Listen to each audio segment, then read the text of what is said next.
morning, Your Majesties. Happy day 2 of Princemas. And before I get into today's video, I want to wish Britney Spears a happy birthday. Happy birthday, Britney, if you're watching this, which I highly doubt you are. And today is officially marks a year since I became a mucker. So I'm so happy. It's been a year. I became a mucker a year ago today, you guys. So yeah, so I have a story time for you guys. I will start the series tomorrow.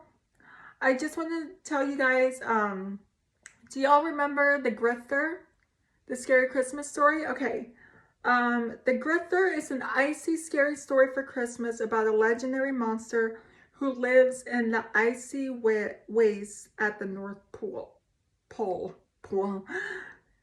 It is based on an old episode of Tales from the Dark Side called Seasons of Grief. Okay. And so it goes. It was a Christmas Eve, and the family were gathered in the living room. The father was reading the newspaper, and the mother was knitting a sweater. The children, Jimbo and Steffa, were stretched out on the floor with their crayons and their coloring books. "Tell us a story," Steffa demanded. "Yes, a scary one," Jimbo insisted.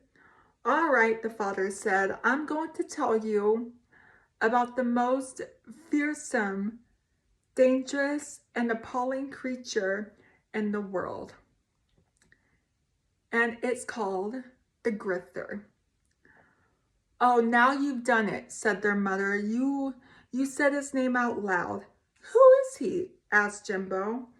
"He's the most awful thing in the world," their father said. "He lives in a cave at the North Pole.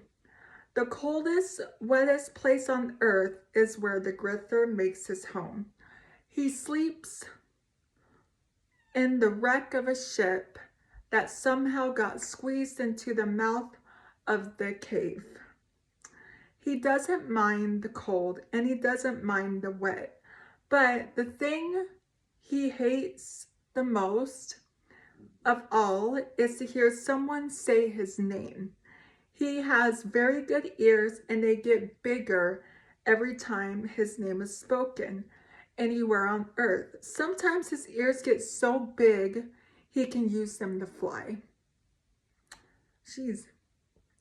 "I don't like this story," Steffa whined. "It's too late now," her mother said. "We've already mentioned his name. The Grither is probably on his way to our house this very minute." "It will probably take him a while to get here," said their father. "If we finish the story before he gets here, everything will be fine." "Do you know why the Grither is called the Grither?" "Why?" the children asked. "Because his fists are as big as basketballs and arms as boa constrictors said. Their father with a grin. "Whenever he finds people who have been speaking his name, he opens up his fists and reaches his arms out and grithers them in. He grabs them by the head and squeezes them until they pop just like balloons." "Does he look like Bigfoot?" Jimbo asked. "No," said his father. "He's not like Bigfoot. Not like the other abdominal snowman either. Nobody knows what he looks like for sure. The only people who ever seen the Grither are the people the Grither has eaten. He's as tall as a tree, but he could bend all the way over and touch the ground. His skin looks like a road map because it's transparent and all his blue and red veins show through. The blue is for fear and the red is for rage." "Hurry up and finish the story before he gets here," Steffa cried. "The Grither was born on the sailing ship," said her father. "He was blown off course by a storm. and got lost in the Arctic Sea. They drifted around for weeks and never saw anything but glaciers and icebergs. Some of the passengers drowned, some froze to death, some starved, and the rest committed suicide. The Grither was born out of the fear and rage of all those people. But why does he kill people? Jimbo asked. No one knows, said his father.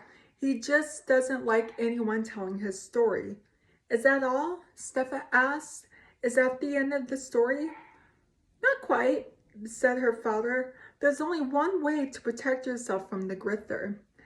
Maybe you should stop, their mother interrupted. I think you've scared them enough. The father chuckled. The father chuckled.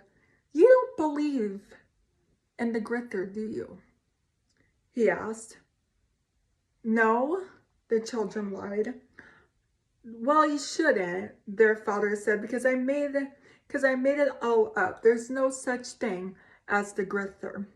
All of a sudden, the front door blew open and the room was enveloped in an icy blast of wind. There was a crash and the sound of breaking glass. Then two huge gnarled arms reached in through the windows and grasped their parents and heads, and the children watched in horror. Their hands squeezed and squeezed, and their parents' heads popped just like two balloons. Can you believe that? Okay, that's gonna be it for today's video. You know, you guys, I think I changed my mind on the series. I'm probably not gonna do the series that I did last year because I don't know, because it won't let me get on the website. So I'm just gonna read stories from the what's it called? From Scary for Kids. So I'm gonna read stories from there, and then, you know, we'll go from there. So anyway, I love you guys so much. I hope I'm not letting you guys down. I am gonna be reading you guys stories. It won't let me get on the website for some reason. But anyway, I love you guys so much. If you guys are new here, hi, I'm Princess Peyton. Hit the red button to become your majesty, and hit the bell notification so you're notified every time I upload a video. And I love you guys so much. You guys are the best human beings ever made, and you're the king of my heart in the song lyrics of Taylor Swift. And I will see you guys in tomorrow's video. Okay, love you, bye. Mwah, mwah, mwah, mwah, mwah. Love you guys, bye.